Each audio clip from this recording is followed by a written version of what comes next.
শ্রীমা সারদা দেবী তখন 14 বছরের বালিকা। শ্রী শ্রী রামকৃষ্ণ পরমহংসদেব দক্ষিণেশ্বর থেকে কামারপুকুর এসেছেন। সারদা দেবীকেও আনা হলো জয়রামবাটি থেকে কামারপুকুরে। তারপর সেখানে কেটে গেল 7টি মাস। এই সুখের 7টি মাস যেন 7টি দিনের মতো কেটে গেল। শ্রী শ্রী ঠাকুর আবার ফিরে গেলেন দক্ষিণেশ্বরে। শ্রীমা সারদা দেবীও চলে গেলেন জয়রামবাটি। শ্রী শ্রী মা ভাবলেন, প্রথম দর্শনেই যিনি তাকে এত ভালোবেসেছেন তিনি নিশ্চয়ই তাকে আবার ডাকবেন। এই আশায় সারদা দেবী দিন গুনতে লাগলেন। দিন পরিণত হলো মাসে, মাস বছরে, কিন্তু কোনো ডাক এলো না। শ্রী শ্রী মার ধৈর্যের বাঁধ ভাঙতে লাগলো।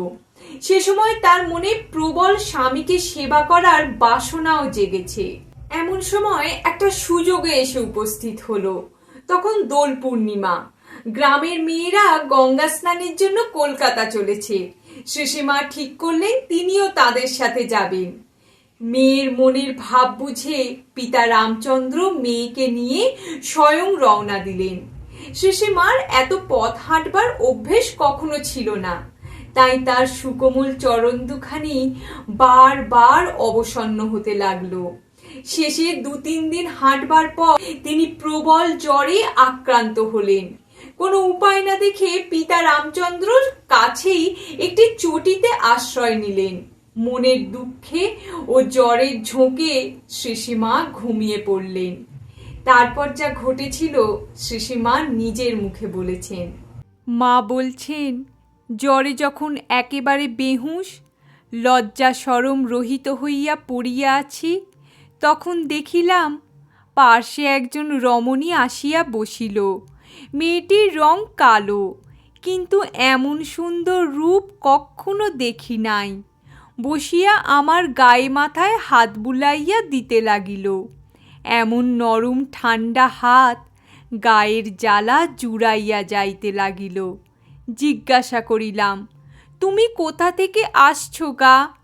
রমণী বলিল, আমি দক্ষিণেশ্বর থেকে আসছি। শুনিয়া অবাক হইয়া বলিলাম, দক্ষিণেশ্বর থেকে?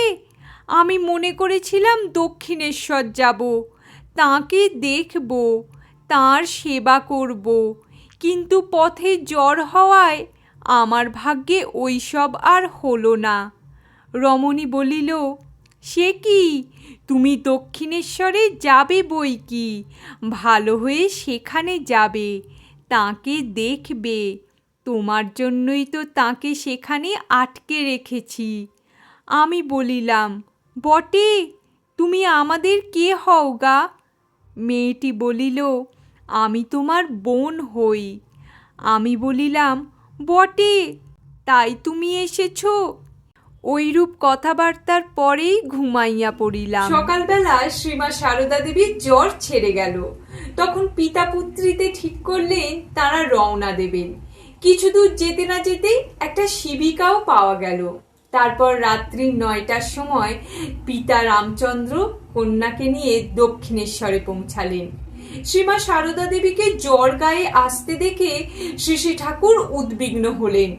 তিনি শ্রী শ্রী মাকে নিজের ঘরে অন্য একটি শয্যায় থাকার ব্যবস্থা করলেন।